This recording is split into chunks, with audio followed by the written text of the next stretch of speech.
लोकप्रधानस्य जगन्नाथस्य भूपते कृष्णनाम सहस्रं मे भावयाकरम् यानि नामानि गौराणि विद्यानि महात्मनः विश्वविद्यानि यानि रचनाभूतये विष्णुनाम्नां सहस्रस्य वेदव्यासोऽहमि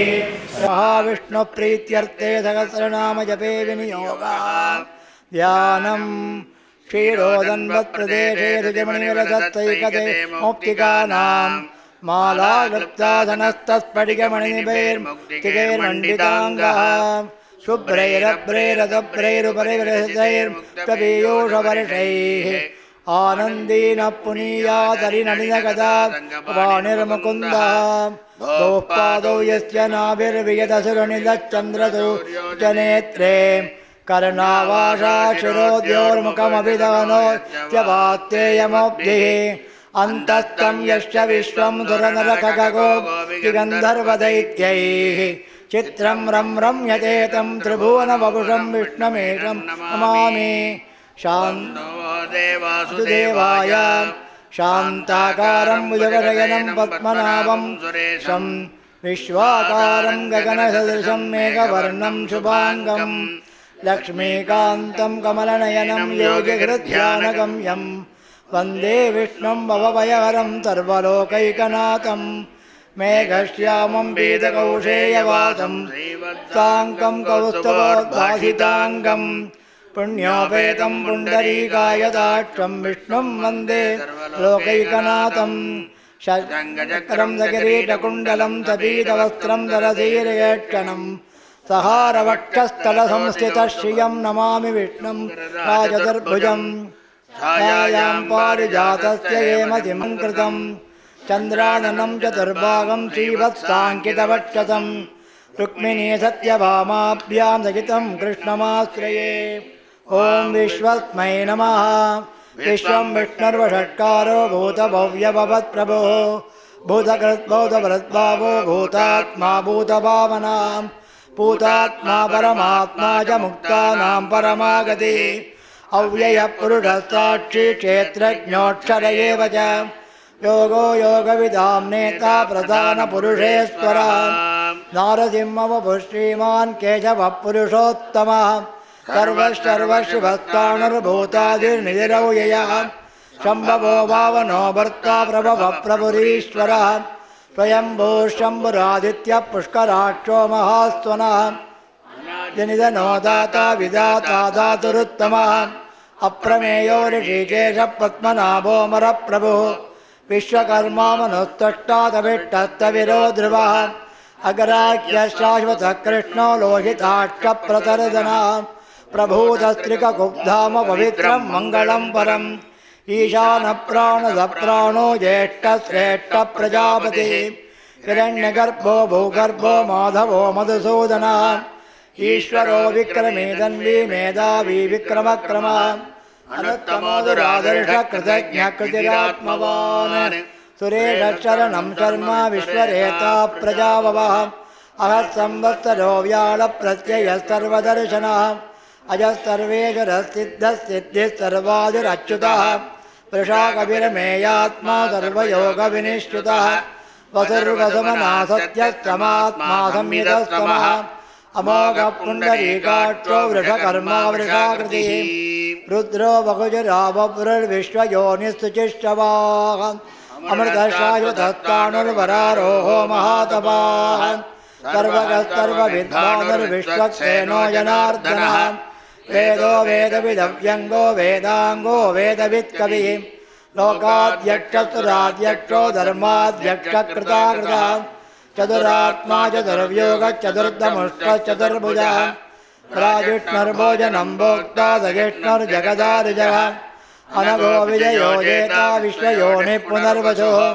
उपेन्द्रो वामनप्रांशुरमोघस्तुचिरोर्जितः अतीन्द्रसङ्ग्रहस्तर्गो धृतात्मा नियमो यमः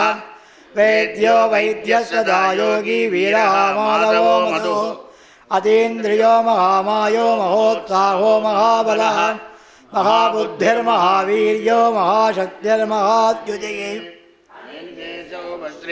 अमेयात्मा महाद्विधृक् महेश्वासो महे भर्ता श्रीनिवासस्ततां गतिः अनिरुद्धस्तुरानन्दो गोविन्दो गोविदाम्बति मरीचिर्दमनोऽहं तत्सुपर्णो भुजगोत्तमः हिरण्यनाभस्तुतपा पद्मनाभप्रजापतिः अमृत्युः सर्वदृश्यंहस्तन्दातासन्धिमान् स्थिरः अजो धर्मर्षणश्चास्ता विश्रुतात्मा दुरारिगा गुरुर्गुरुतमो दामा सत्यस्तत्यपराक्रमः निमिषो निमिषश्चक्विवाचस्पतिरुदारतीः अग्रणे ग्रामणे श्रीमान् न्यायो नेता समीरणः सहस्रमूर्धा विश्वात्मा सहस्राक्षसहस्रपाद आवर्तनो निवृत्तात्मा संवृतस्तम्भ्रमर्दनः अहस्तंवर्तको वह्निरनिलो धरणीधरः सुप्रसादप्रसन्नात्मा विश्वधृक् विश्वभुक् विभुः सत्कर्ता सत्कृतस्तादुर्जन्होर्नारायणो नरः असंख्येयो प्रमेयात्मा विशिष्टशिष्टकृत्युजिः सिद्धार्थस्थितसङ्कल्पस्थितिदस्थितिसाधनः वृषायी वृषभो विष्णुर्वृषपर्वा वृषोदरः वर्धनो वर्धमानश्च विविक्तश्रीसागरः सुभुजो दुर्धरो वाग्मी वसुतो वसुः नैकरूपो बृहद्रूपशिविष्टप्रकाशनः ओजस्तेजो द्युतिधरप्रकाशात्मा प्रतापनः सिद्धस्पष्टाक्षरो मन्त्रश्चन्द्रांशुर्भास्करद्युतिः अमृतांशोद्भवो भानुर्शशबिन्दुस्तुरेश्वरः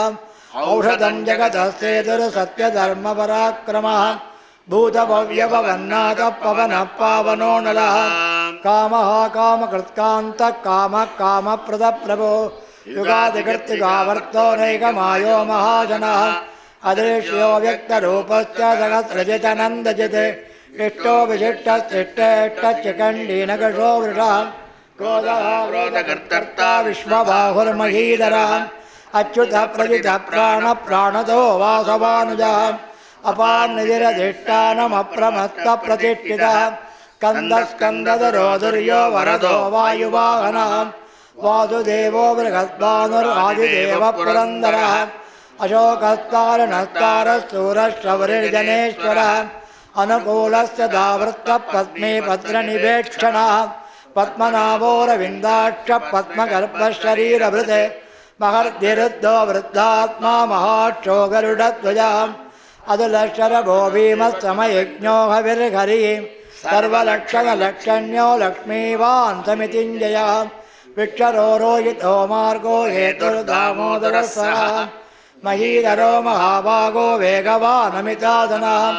उद्भवः क्षोभनो देवः श्रीगर्भः परमेश्वरः करणं कारणं कर्ता विकर्ता गगनो गुवः व्यवसायो व्यवस्थानस्तंस्थानस्थानतो ध्रुवः तट्टतुष्टपुष्टस्तुतेक्षणः रामो विरामो विरजो मार्गो नेयो नयो नयः वीरः शक्तिमतां श्रेष्ठो धर्मो धर्मविदुक्तमः वैकुण्ठः पुरुषः प्राणः प्राणदः प्रणवप्रदो हिरण्यगर्भशत्रुघ्नो व्याप्तो वायुरधोष्टदः ऋतुसुदर्शनकालः परमेष्टि परिग्रहः उग्रः संवत्सरो दक्षो विश्वामो विश्वदक्षिणः विस्तारस्तावरस्तारुप्रमाणं बीजमव्ययम् अर्थोऽनर्थो महाकोशो महाभोगो महाधनः अनिर्विण्णस्तविष्टो भूधर्मयूपो महामकः नक्षत्रिणेभिर्नक्षत्री क्षमः क्षामस्तमीहनः यज्ञैर्योमयेद्यश्च क्रतुस्तत्रं गतां गतिः सर्वदर्शी विमुक्तात्मा सर्वज्ञो ज्ञानमुत्तमम् सुव्रतः सुमुखः सूक्ष्मः सुघोषः सुखतः सुकृते मनोहरो जितक्रोधो वीरबाहुर्विदारणः स्वापनः सुभसो व्यापी नैकात्मा नैककर्मकृते वत्सरो वत्सलो वत्सीरत्नगर्भोदनेश्वरः धर्मकुब्धर्मकृत् धर्मे सदसक्षरमक्षरम् अविज्ञाता सहस्रांशुर्विधाता कृतलक्षणः गवस्तिनेमिस्तत्त्वस्तस्तिमो भूतमहेश्वरः आदिदेवो महादेवो देवेशो देवभृद्गुरुः उत्तरो गोपतिर्गोप्ता ज्ञानगम्यः पुरातनः शरीरभूतभृद्भोक्ता कपीन्द्रो भूरिदक्षिणः सोमपो मृतभः सोमपुरिजित्पुरुषोत्तमः विनयो जयत्सत्यतङ्गो दासार्गः शाश्वतां पतिः जीवो विनयिता साक्षी मुकुन्दोमितविक्रमः अम्बोनिधिरनन्तात्मा महोदतिशयोऽन्तकः अजो महार्गस्वाभाव्योजिता मित्रप्रमोदनः आनन्दो नन्दनोऽनन्दस्तत्यधर्मात्रिविक्रमः महर्षिकपिलाचार्य कृतज्ञो मेदिनीपतिः त्रिपदस्त्रिदशाध्यक्षो महाशङ्खकृतान्तकृत महावराहो गोविन्दस्तुषेण कनकाङ्गदी गुह्यो गभीरो गहनो गुप्तचक्रगदाधरः वेदास्वाङ्गोजितः कृष्णो दृढशङ्करिणोच्युतः वरुणो वारुणो वृक्षपुष्कराक्षो महामनाः भगवान् भगवानन्दी वनमालीगलायुधः आदित्यो ज्योतिरादित्यस्तजिष्णुर्गतिसत्तमः सुधन्वाखण्डवरदुर्दारुणो द्रविणप्रदः दिविस्त्रिक्सर्वदृक्व्याधो वाचस्पतिरयोनुजः त्रिधामासामगस्त्वामनिर्वाणं वेदजं विशके सन्न्यासकृत्यमश्रान्तो निष्ठाशान्तिपरायणं शुभाङ्गशान्तिदश्रेष्ठा कुमुदः कुवलेदयः गोहितो गोपतिर्गोत्ता वृषभाक्षो वृषप्रियः अनिवर्तीन वृत्तात्मा संक्षेप्ताशेमवृत्तिवः श्रीवत्सवत्सा श्रीवासः श्रीपतिः श्रीमताम्बरः श्रीधर श्रीधर श्रीनिवास श्रीनिधि श्रीभावना श्रीधर श्रीकर श्रेय श्रीमान् लोकत्रयाश्रयः स्वच्छस्वङ्गस्वदानन्दो नन्दिर्ज्योतिर्गणेश्वरः विजितात्मा विधेयात्मा सत्कीर्तिश्चिन्न संशयः उदीर्ण सर्वतश्चक्षुरनीशः शाश्वतस्थिरः भूषयो भूषणो भूतिर्विशोकशोकनाशनः अच्युत्मानच्युतः कुम्भो विशुद्धात्मा विशोधनः अनिरुद्धो प्रचरतः प्रद्युम्नो अमितविक्रमः कालनेमिगावीरः सौरिशूरजनेश्वरः त्रिलोकात्मा त्रिलोकेशः केशवः केदिगाली कामदेवः कामपालः कामी कान्तकृतागमः अनिर्देश्यवपुर्विष्णुर्वीरोऽनन्तो धनञ्जयः ब्रह्मण्यो ब्रह्मकृद्ब्रह्मा ब्रह्म ब्रह्मैवर्धनः ब्रह्मविद्ब्राह्मणो ब्रह्मे ब्रह्मज्ञो ब्राह्मणप्रियः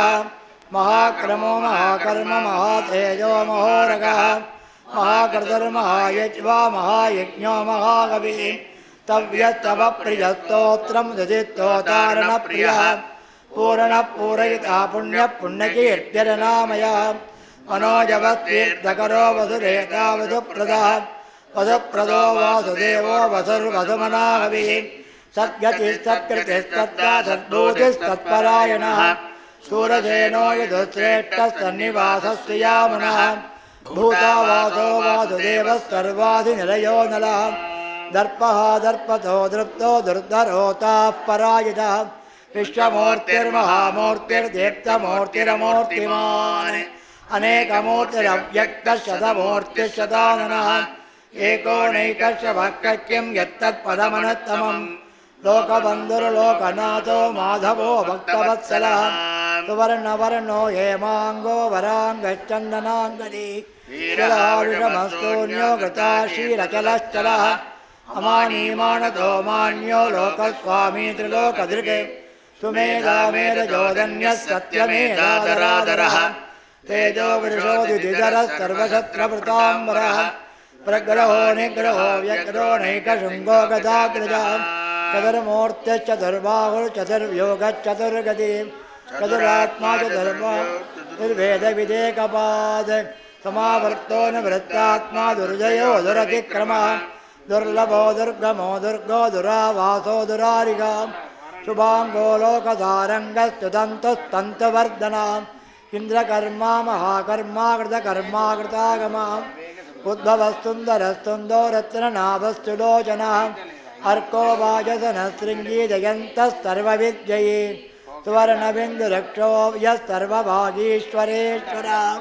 महाव्रतो महाकर्तो महाभूतो महानिधिः कुमुदः कुन्दरः कुन्दपर्जन्यः पावनो नलः अमृताशो मृतवपुः सर्वज्ञः सर्वतोमुखः सुलभस्तिवरदः सिद्धः शत्रुजित् शत्रुतावनः यक्रोधोदुम्बरो स्वत्तश्चाणूरान्द्रनिषूदनः सहस्रार्चिस्तप्तजिह्वा सप्तैधा सप्तवाहनः अमूर्तिरनघो अचिन्त्यो भयकृत् भयनाशनः अनदृगत्रिधस्तूलो गुणबृन्निर्गुणो महान् अधृतस्त्वधृतस्त्वास्य प्राग्वंशो वंशवर्धनः भारभृत्कथितो योगी योगीधस्तर्वकामयः आश्रमश्रमणः क्षामस्तुपर्णो वायुवाहनः धनुर्धरो धनुर्वेदो दण्डो दमयिता दमः अपराजितस्तर्वतो नियन्ता नियमो यमः सत्त्ववान् सात्विकस्तत्यस्तत्यधर्मपरायणः अभिप्रायप्रियार्होर्हः प्रियकृत्प्रीतिवर्धनः विगायतगतिर्ज्योतिर्सुरजर्हुतभुक्विभुः रविर्विलोचनः सूर्यस्तविता रविलोचनः अनन्तोदभुक्भोक्ता सुखदो नैकजोग्रजः अनिर्विण्णस्तदामर्षि लोकाधिष्ठानमद्भुतः सनातनतमः कपिलः कपिलो ययः स्वस्ति कृत्स्वस्ति स्वस्ति भुक् स्वस्ति दक्षिणः रौद्रकुण्डली चक्रे विक्रमयोर्जितसाधनः सप्ताधिकशब्दतः युजरश्चर्वरीकरः अक्रूरप्ययदो दक्षो दक्षिणाष्टमिनाम्बरः विद्वत्तमो वीरवयः पुण्यश्रवणकीर्तनः उद्धारणो दुष्कृतिगा पुण्यो दुस्वप्ननादनः वीरः रक्षणस्तन्तो जीवनं पर्यवस्थितः अनन्तरूपोऽनन्तश्रीजितमन्मयाभवः चतुरश्लोकवीरात्मा विधिजो व्याधिशो दिशः अनादिर्भूर्भुवो लक्ष्मीसवीरो रुचिराङ्गदः जननो जनजन्मादिर्भीमो भीमपराक्रमः आधारनिलयो दाता पुष्पादप्रजाकरः ऊर्ध्वगस्तत्पदाचारः प्राणदः प्रणवप्रणः प्रमाणं प्राणनिलय प्राणभृत् प्राणजीवनः तत्त्वं तत्त्वविदेकात्मा जन्ममृत्युजरादिकः भूर्भुवस्वस्थरुत्तारस्तविता प्रपितामहः यज्ञो यज्ञपतिर्यज्वा यज्ञाङ्गो यज्ञवाहनः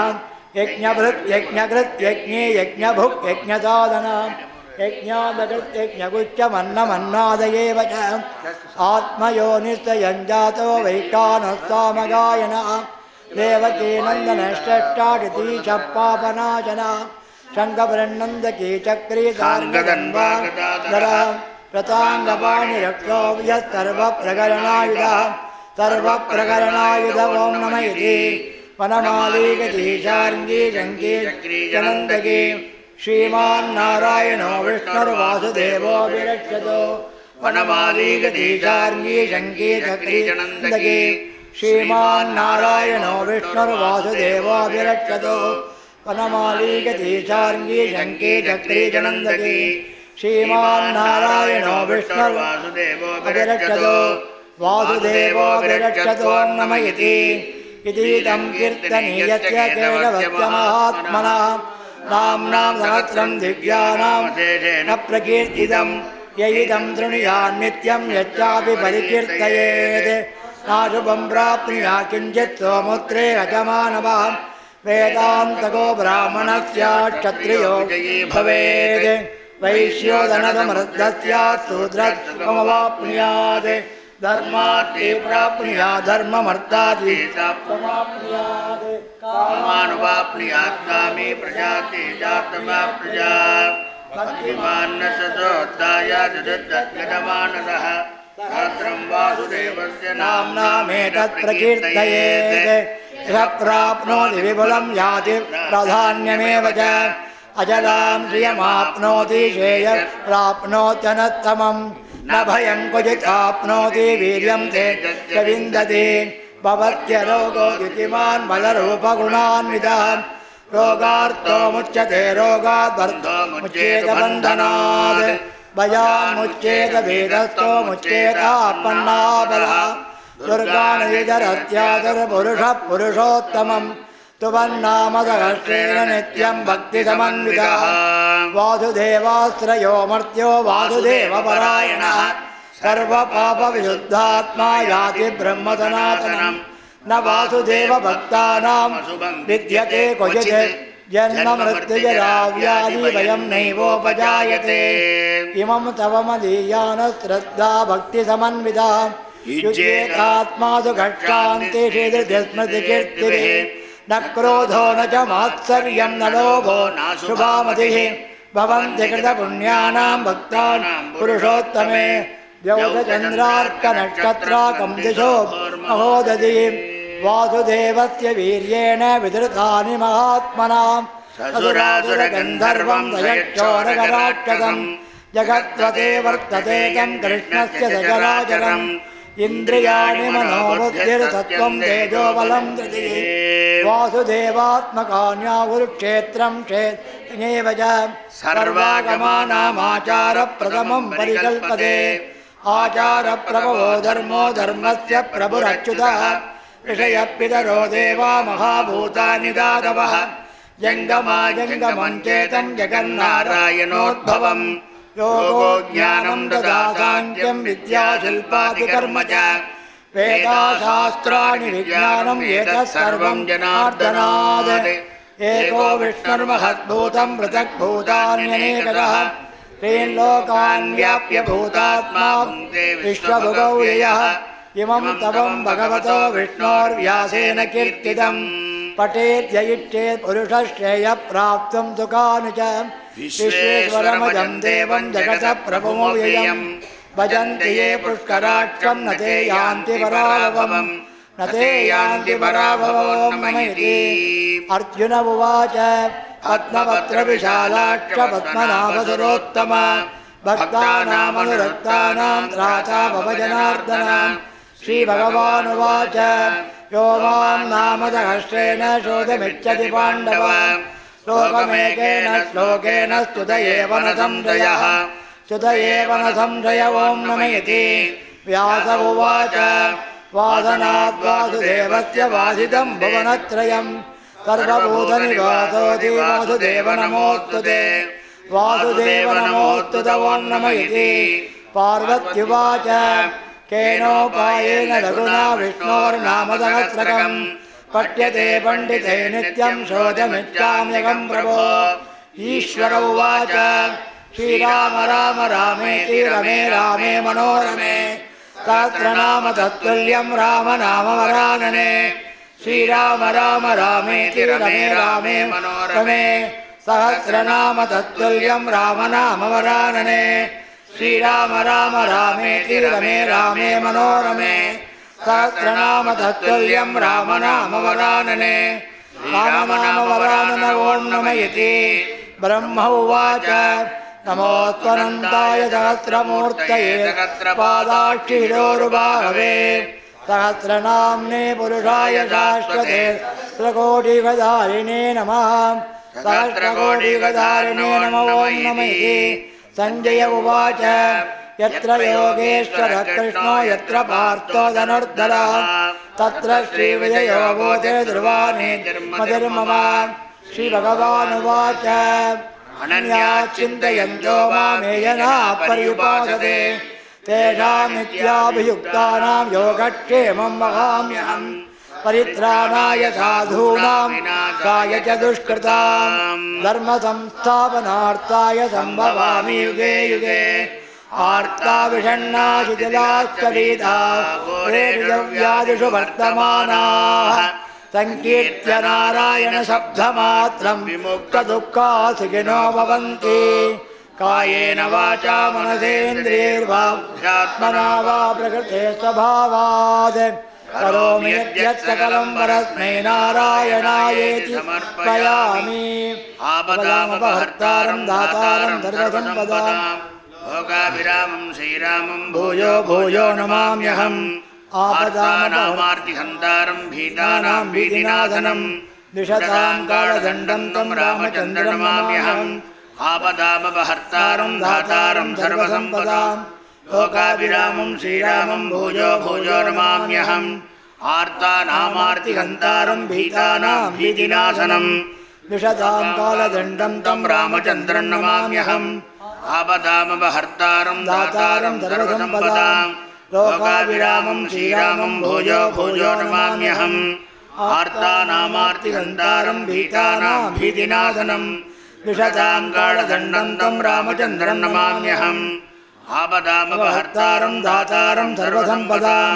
लोकाभिरामं श्रीरामं भूयो भूयो नमाम्यहम् आर्तानामार्तिहन्तारं भीतानां भीतिनाशनं द्विषतां कालदण्डं तं रामचन्द्रं नमाम्यहम् आपदामपहर्तारं दातारं सर्वसम्पदां लोकाभिरामं श्रीरामं भूयो भूयो नमाम्यहम् आर्तानामार्तिहन्तारं भीतानां भीतिनाशनं द्विषतां कालदण्डं तं रामचन्द्रं नमाम्यहम् आपदामपहर्तारं दातारं सर्वसम्पदां लोकाभिरामं श्रीरामं भूयो भूयो नमाम्यहम् आर्तानामार्तिहन्तारं भीतानां भीतिनाशनं द्विषतां कालदण्डं तं रामचन्द्रं नमाम्यहम् आपदामपहर्तारं दातारं सर्वसम्पदां लोकाभिरामं श्रीरामं भूयो भूयो नमाम्यहम् आर्तानामार्तिहन्तारं भीतानां भीतिनाशनं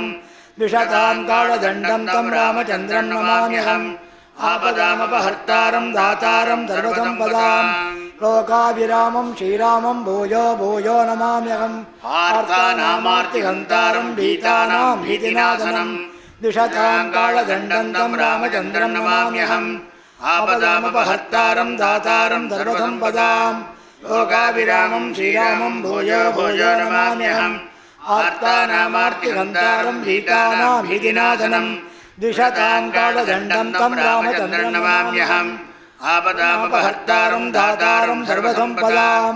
लोकाभिरामं श्रीरामं भूयो भूयो नमाम्यहम् आर्तानामार्तिहन्तारं भीतानां भीतिनाशनं द्विषतां कालदण्डं तं रामचन्द्रं नमाम्यहम् आपदामपहर्तारं दातारं सर्वसम्पदां लोकाभिरामं श्रीरामं भूयो भूयो नमाम्यहम् आर्तानामार्तिहन्तारं भीतानां भीतिनाशनं द्विषतां कालदण्डं तं रामचन्द्रं नमाम्यहम् आपदामपहर्तारं दातारं सर्वसम्पदां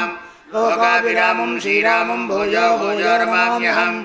आर्तानामार्तिहन्तारं भीतानां भीतिनाशनं द्विषतां कालदण्डं तं रामचन्द्रं नमाम्यहम् अग्रदपृष्ठदश्चैव पार्श्वदश्च महाबलौ आकर्णपूर्णधन्वानौ रक्षेतां रामलक्ष्मणौ सन्नद्धकवची कट्टी चापपानदरो इव गच्छन्ममाग्रतो नित्यं रामः पादलक्ष्मणः नमः कोदण्डहस्ताय सन्धिगजधराय च खण्डिताखिलदैत्याय रामाय पनिवारणे रामाय रामभद्राय रामचन्द्राय वेदसे रघुनाथाय नाथाय सीताय पदये नमः अच्युतानन्द गोविन्द नामोच्चारणवेदजात् नश्यन्ति सकलारोगा सत्यं सत्यं वदाम्यहम् अच्युतानन्द गोविन्द विष्णोर्नारायणः रोगान् मे नाशयादेषु आशुधन्वन्तरे हरे अच्युतानन्द गोविन्द विष्णोर्नारायणः रोगान् मे नाशयादेषु आशुधन्वन्तरे हरे अच्युतानन्द गोविन्द नामोच्चारणवेदजात् नश्यन्ति सकलारोगा सत्यं सत्यं वदाम्यहम् अच्युतानन्द गोविन्द विष्णोर्नारायणामृता रोगान् मे नाशयादेषु आशुधन्वन्तरे हरे सत्यं सत्यं पुनः सत्यवदवच्यते वेदाशास्त्राणि विज्ञाति न दैवं केशवात् परं शरीरे जर्जरे भूते व्याधिग्रस्ते कलेवरे औषधं जाह्नवेदोऽयं वैद्यो नारायणो हरिः शरीरे सर्जरे भूते व्याधिग्रस्ते कलेवरे औषधं जाह्नवेदोऽयं वैद्यो नारायणो हरिः शरीरे सर्जरे भूते व्याधिग्रस्ते कलेवरे औषधं जाह्नवेदोऽयं वैद्यो नारायणो हरिः आलोड्य सर्वशास्त्राणि विचार्य पुनः पुनः इदमेकं निष्पन्नं देयो नारायणो हरिः कायेन वाचा मनसेन्द्रियैर्वा प्रकृते स्वभावात् करोमि यद्यत् सकलं वरस्मै नारायणं भुवनेश्वरी शक्तिः भवानीति कीलकम् इन्द्राजी प्रसाद सिद्ध्यर्थे जपे विनियोगः इन्द्राजी मंगुष्टाभ्यां नमः ओम महालक्ष्मीन्द्रजनेभ्यां नमः ओम माहेश्वरी मध्यमाभ्यां नमः ओम अम्बुजाजी मुनामिकाभ्यां नमः ओम कात्यायनी गणटिकाभ्यां नमः ओम कौमारी करतलगरुडाभ्यां नमः ओम इंद्राक्षी मृदयाय नमः महालक्ष्मीं दरदे स्वाहा ओम माहेश्वरीन्द्रिकाय वषटे ओम अम्बुजाक्षी कवचाय हुं कात्यायनी नेत्रत्रयाय वौषटे कौमारी अत्राय वटे भूर्भुवसुर इति दिग्बन्धः ध्यानं नेत्राणां दशभिष्यते परिवृतामत्युग्रकर्माम्बरां हेमावामखतीं विलम्बितचिकामामुत्तकेटान्वितां घण्टामण्डितपादपद्मयुगलां नागेन्द्रकुम्भस्तनीम् इन्द्राक्षीं परिचिन्तयामि मनसा कल्पोक्तसिद्धिप्रदाम् इन्द्राक्षीं द्विभुजां देवीं पीठवस्त्रद्वयानितां वामहस्ते वज्रधरां दक्षिणेन वरप्रदाम् इन्द्राक्षीं जगयुवतीं नानालङ्कारभूषितां प्रसन्नवदनाम्बोजामप्सरोगणसेविताम् इन्द्र उवाच इन्द्राक्षी नाम सा देवी दैवतैः समुदाहृता गौरी शाकम्भरी देवी दुर्गानामिति विश्रुतां कात्यायनी महादेवी चन्नघण्टा महातपाः सावित्री सा च गायत्री ब्रह्माणी ब्रह्मवादिनी नारायणी भद्रकाली रुद्राणी कृष्णपिङ्गला अग्निज्वाला रौद्रमुखी कालरात्रि तपस्विनी मेघस्तना सहस्राक्षी विकटाङ्गी जडोदरी महोदरी मुक्तकेशी घोररूपा महाबला अजिता भद्रदानन्ता रोगहस्ती शिवप्रिया शिवदूतीकराळी च शक्ति च परमेश्वरी महिषासुरसंहारी चामुण्डासुरमर्दनी इन्द्राणी चेन्द्ररूपा च इन्द्रछत्रबलायिनी सदा सम्मोहिनी देवी सुन्दरी भुवनेश्वरी वारायी नारसिंही च भीमा भैरवनादिनी श्रुतिस्मृतिर्दतिर्मेधा विद्या लक्ष्मी सरस्वती अनंता विजया पन्ना मानस्तोकापराजिता भवानी पार्वती दुर्गा त्र्यंबिका शिवा शिवा भवानी रुद्राणी शंकरार्धशरीरिणी ऐरावतगजारूढा वज्रहस्तावरप्रदा वाञ्छितार्थप्रदा देवी सुप्रसन्ना महेश्वरी इन्द्र उवाच एते नामवदेद्वेदुता चक्रेण भीमदा आयुरारोग्यमैश्वर्यमुपमृत्युभयावहम् क्षयापस्मारकुट्टादितापज्वरनिवारणम् हितज्वरनिवारणम् उष्णज्वरनिवारणम् सर्वज्वरनिवारणम् सर्वरोगनिवारणम् नित्यं सर्वव्याधिनिवारणम् कथमावर्तयेद्यस्तो मुच्यते व्याधिबन्धनात् आवर्तयन्तगत्रन्तो लभते वाञ्छितं बलम् रणे राजभये चोरे सर्वत्र विजयी भवेत् सर्वमङ्गलमाङ्गल्ये शिवे सर्वार्थसाधिके शरण्ये त्र्यम्बके गौरी नारायणि नमोऽस्तुते शरणागत दीनार्थ-परित्राणपरायणे सर्वस्यार्थिहरे देवी नारायणि नमोऽस्तुते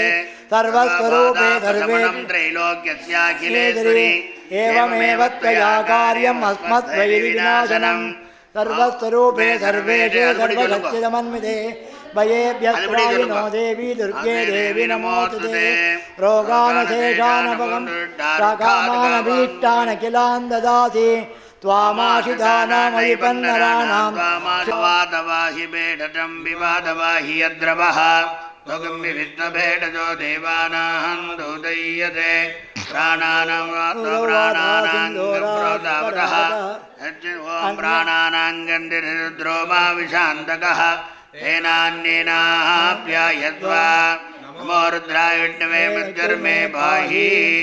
ओम नमो भगवते वासुदेवाय धन्वंतरे अमृतकलशगताय नाथनाय त्रैलोक्यनाथाय विष्णवे स्वाहा ओम नमो भगवते वासुदेवाय धन्वंतरे अमृतकलशगताय सर्वमेव नाथनाय त्रैलोक्यनाथाय श्री महाविष्णवे स्वाहा ओम नमो भगवते वासुदेवाय धन्वंतरे अमृतकलशगताय नाथनाय त्रैलोक्यनाथाय श्री महाविष्णवे स्वाहा क्लीं कृष्णाय गोविंदाय गोपीजनवल्लभाय पराय परपुरुषाय परमात्मने हरकर्मवन्द्रेन्द्र उददात्र सत्राणि संवर संवर मृत्योर्मोचय मोचय नमो भगवते महादर्शनाय दीप्रे बालाप्रीताय सर्वदिक्षोपणकराय हुम्पत्वमणे स्वाहा जातवेदसे तनवामसोमराति यतोनितः दिवेदः तनपरदुर्गानि विश्वानावेव सिन्धुन्दरितात्यग्निः कामग्निवर्णान्तपताजलन्ते वैरोचने कर्मफले दुष्टाः दुर्गां देवीं धर्मप्रपद्ये तदरसे नमः अग्ने त्वं पारयाणव्यो अस्मादुच्चकरति दुर्गाणि विश्वाः उच्चकृत्येवगलाणोर्देववादोकायत्र्याय नयोः विश्वाणि नो दुर्गः जातवेदत्यन्तन्ननावादरिताजवर्षे मे अत्रिवन्मनसागरणानो माकं बोधविता तनूनाः धनायतकं रामानो ग्रहग्निं वेरमात दत्तात् अनात्परदुर्गाणि विश्वाक्षामद्देवो जात्यग्निः रत्नोडिकमेढ्यो त्वरेतनाजहो दानं व्यचदत्ति स्वाञ्चाग्नेदनवं विप्रयत्वाभ्यन्ततो भगवायजत्वा भविजट्टमेदनुजत्तन्दवेन्दविष्णोमणसञ्चरेमा आगच्छवृक्षभिदम्बदानो वैष्णवीं लोकैकमादयन्तां कात्यायनाय विद्महे कन्याकुमारी धीमहि तन्नो प्रचोदयात् हिरण्यवर्णामरणेन्दु पुनर्यत्रजां चन्द्रां हिरण्मयीं लक्ष्मीं जातवेदो महावः तामावह जातवेदो लक्ष्मीमनवगामिनीं हिरण्यं विन्देयङ्गामत्वं पुरुषाणहम् अशपूर्वादमध्यां त्रिनादप्रबोधिनीं इयं देवीमुपक्वये चीर्मा देवीर्युषतां कान्दोन्मितारण्यप्राकारामार्द्रां नृत्तां तर्पयन्ति पद्मे चितामत्नवर्णां तामिगोपक्वये श्रियं चन्द्रां प्रभातामिदज्वलन्ति गिरियं लोके देवजुट्टामुदाराम् आमग्निमीन्द्रनमहं प्रपद्ये लक्ष्मीर्मेण च तां तां वृणे आदित्यवर्णे कपदोदिजातो वनस्पतित्वविष्णोदबिल्वः तज्जपदार्धपदानदन्तमायान्तरायाच्च वाक्या लक्ष्मीः उपैतुमां देवतः कीर्ते च मणिनाथः आदर्शोदोत्मिरात्रेत्नङ्गेद्यमेद्यं ददातु मे विवादामलाञ्जेट्टामलक्ष्मीर्नाथयाम्यहं भगवतिमुदमध्यन्दर्वान्नद मे ग्रहात् नन्दद्वारान्दुरादर्शानित्यपुट्टाङ्गरीणीम् इतरीं दरोभूतानां तामिहोपक्वये त्रियं मनधक्कामाबोधिं वाच सत्यमधीमहे कर्तमेन प्रजाभूतामहि सम्भवकर्तमा इयं वादे मे कुले मातरं पद्ममालिनीम् आवच्युदन्तसैग्धान्यक्लेटवद मे गृहे निजदेवीं मातरं प्रियं वादय मे कुले आर्द्रां पुष्करणे पुट्यं सुवर्णां हेममालिनीं सूर्यामिरण्मयीं लक्ष्मीं जातवेदो मावः आर्द्राय करणे मिङ्गलां पद्ममालिनीं चन्द्रामिरण्मयीं लक्ष्मीं जातवेदो मावः तामावह जातवेदो लक्ष्मीमनभगामिनीं यस्यामिरण्यं प्रभूतं गावोधाज्योत्पाहन् विन्देयं पुरुषाणहम् महादेवी च विद्महे विष्णुपत्नी च धीमहि तन्नो लक्ष्मी प्रचोदयात् धीर्वज्रसमायुष्यमारोहज्यमावीधाच्चोभामानं महीयते आन्यन्तनं वसुं भवतलाभं संवत्सरम् गजानन पद्मार्गं गजाननमहर्निशम् अनेकदन्तं भक्तानाम् एकदन्तमुप षण्मुखं षड्गुणं चैव कुमारं कुलभूषणं देवसेनापतिं वन्दे सर्वकार्यार्थसिद्धये भूतनाथसदानन्दा सर्वभूतदयापरा रक्ष रक्ष महाबाहो शास्त्रे तुभ्यं नमो नमः ॐ उग्रं वीरं महाविष्णुं ज्वलन्तं सर्वतोमुखं नरसिंहं वेषं भद्रं भद्रमद्रं नमाम्यहं वज्रनखाय विद्महे दीर्घदक्षित्राय धीमहि नो नारसिंहः प्रचोदयात् रट्रवाच प्रचदन्न पृथ्वी यायिराजे वामभागङ्गिभेन विष्णुमणप्रैतन्द्रो नारोत्तादविद्यरक्तबिड्डैः तवप्रवादार्यानन्द्रनुद्राजोजदानः तपोगज्जग्ने दिग्वापतङ्गान्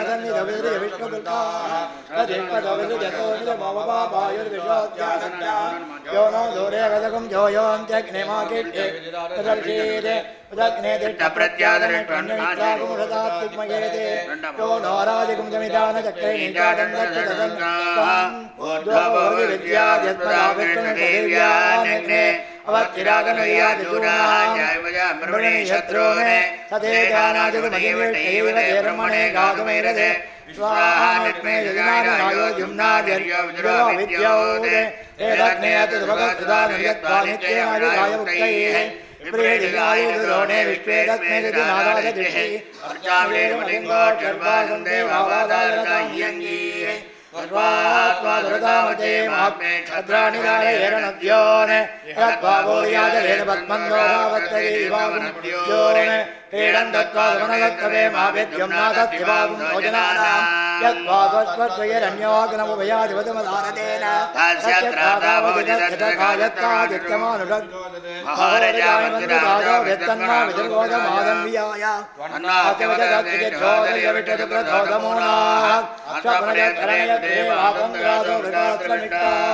ये भायवत्तद्रियन्तो निरध्याग्नेवनपान्दमूला ये भायवैममदेयन्ते अग्निवच्चन्तो अन्दन्तरिजालरक्षन् अरक्षतानुगतो विश्ववेदादित्कन्दयित्रिभवोहदेवः त्वया वयकुन्दगन्यत्तो दातवप्रणीत्यज्ञावाजाने वादकुन्दादुरेतदावेदं क्रियाग्नित्यक्रियाणा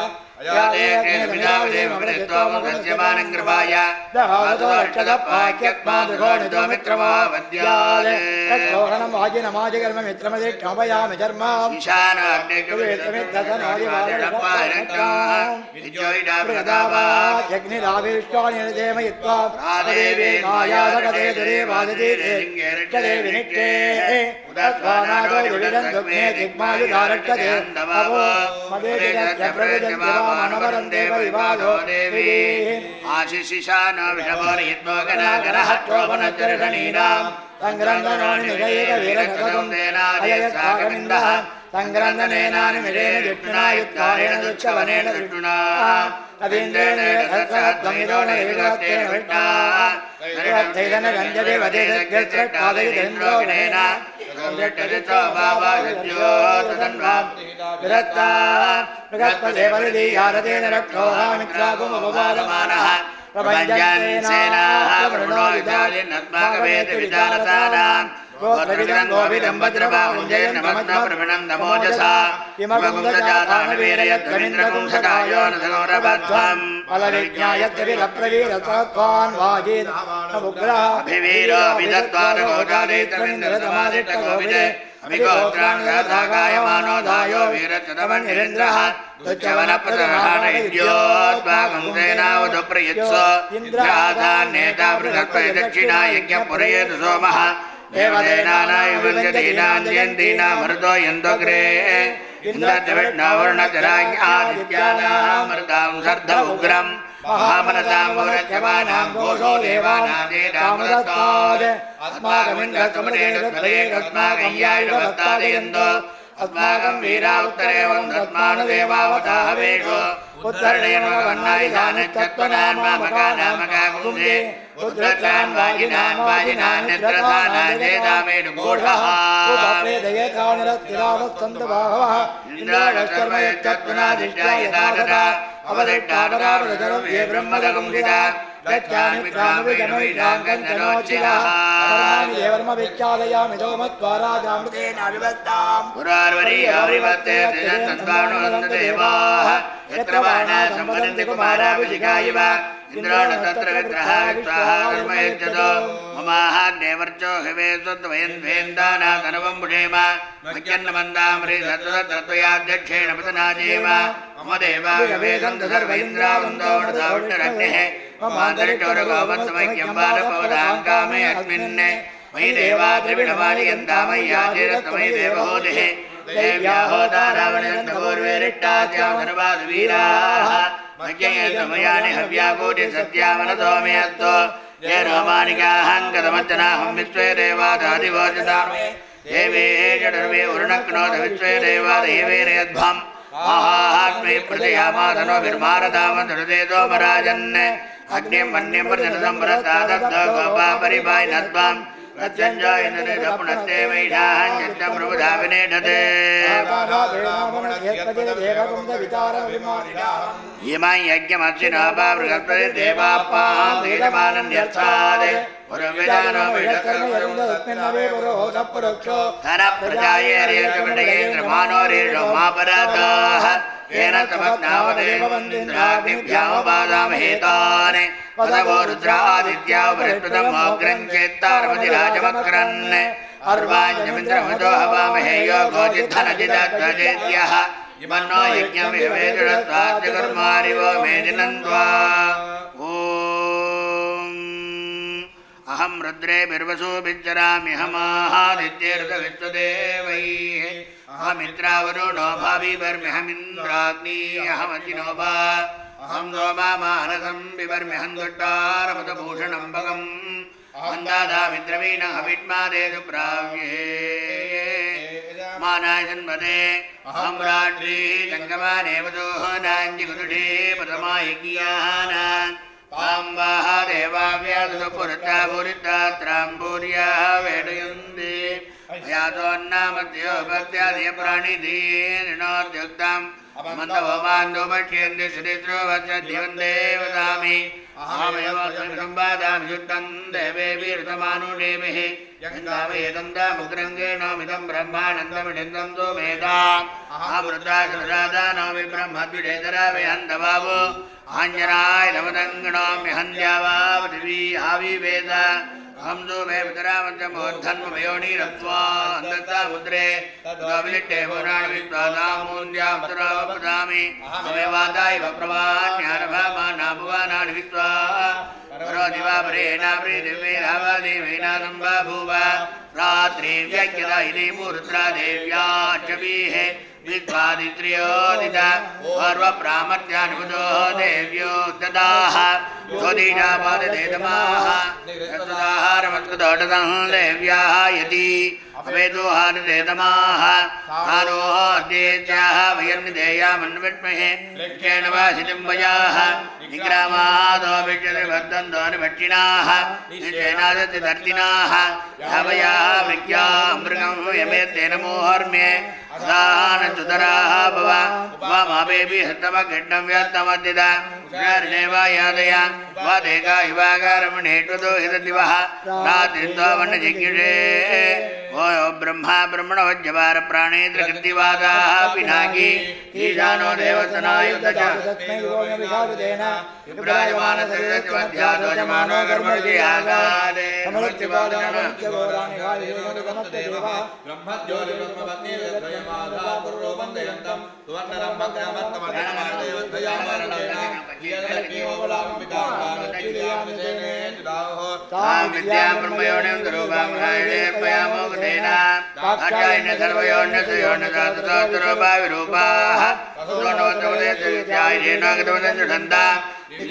बहुरूपाः पुराणाच्युतान परमर्थन्तु वीरान् तेभ्यो जोहुदार्देन मानप्रजां निर्मोद वीरान् एवरद्दाधीतं बभुवेतो बभुवनच गोपाः मपेतिमूनं धाम्बराय धनमग्नमधाय देवः सोनुद्रानादित्यामरुदोर्धाध्यानभूनक्षान् गन्धर्वाय विग्रहं च विश्वान् वेट्टातन्नान्दमधर्म यच्च सहन्त्या देतारामुदुच्चरौचन्दकृते ॐ त्र्यम्बकं यजामहे सुगन्धिं पुष्टिवर्धनम् उर्वारुकवर्धनां मृत्योर्मुच्यमामृतात् मृगत्सामक्षत्रभृते वृद्धवड्डियन्द्रष्टभौजस्वभितमुग्रवीरमिन्द्रस्तोमेन वञ्जते तेन मध्यमिदं हं सृष्टन्धनमुभयं समाहृतमत्मभ्यं दत्तां वरुणस्य मन्युः भियन्ददाः नाहृतायेषु शत्रवपराजितासो अपनिलायन्ता திருக்கணிதப்படம் 2 நாள் முன்னாடி முடிஞ்சுடுத்து மகராயணம். திருக்கணிதப்படி பாக்கியப்படி இன்றைக்கி தான் மகராயணம். அதாவது தெற்கிருந்து வண்டியை இப்போ தான் திருப்புறார். உத்தராயண புண்ணிய காலத்துக்கு வண்டி திருப்புற தினம் இன்றைக்கி தான். இன்றைக்கி நம்ம சாசனாமத்தை ஆரம்பிச்சிருக்கோம். இது அப்படியே பொங்கல் அன்றைக்கி கரெக்டாக வடக்க பார்த்து திரும்பிடும். இதுதான் மக்கராயணம்னு பேர். அயனத்தை பார்த்து திரும்புகிறார், உத்தராயணத்தை பார்த்து திரும்புறது வண்டி. அதனால் இன்றைக்கி ஒரு சுபமான தினம். இன்றைக்கி மங்களவாத்தியம் இருக்குது. அடுத்தாப்பில் மேளக்கச்சேரி இருக்கே. மங்களவாத்தியம் வாசி போகிறேன். ஏன்னா நம்ம மகராயணம் தட்சிணாயணம் முடிஞ்சு உத்தராயணம் போகிற நல்ல காலம் பிறக்க போகிறதுங்கிறது இதுதான் மங்களவாத்தியத்தோட இன்றைக்கி. அடுத்தாப்பில் எல்லோரும் அதையும் கேட்டு நமக்கு ரசிக்கணும். அவர் நன்னா பாடக்கூடியவர். நமக்கு டைம் தான் போதாது அவருக்கு வாசிக்கிறதுக்கு.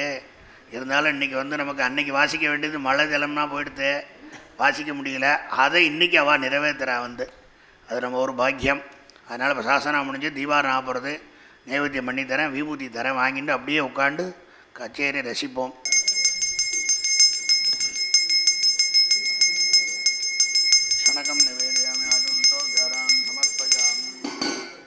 இது போன்ற நிகழ்ச்சிகளை உங்களுக்கு தொடர்ந்து வழங்க எங்கள் சேனலை சப்ஸ்கிரைப் பண்ணுங்க.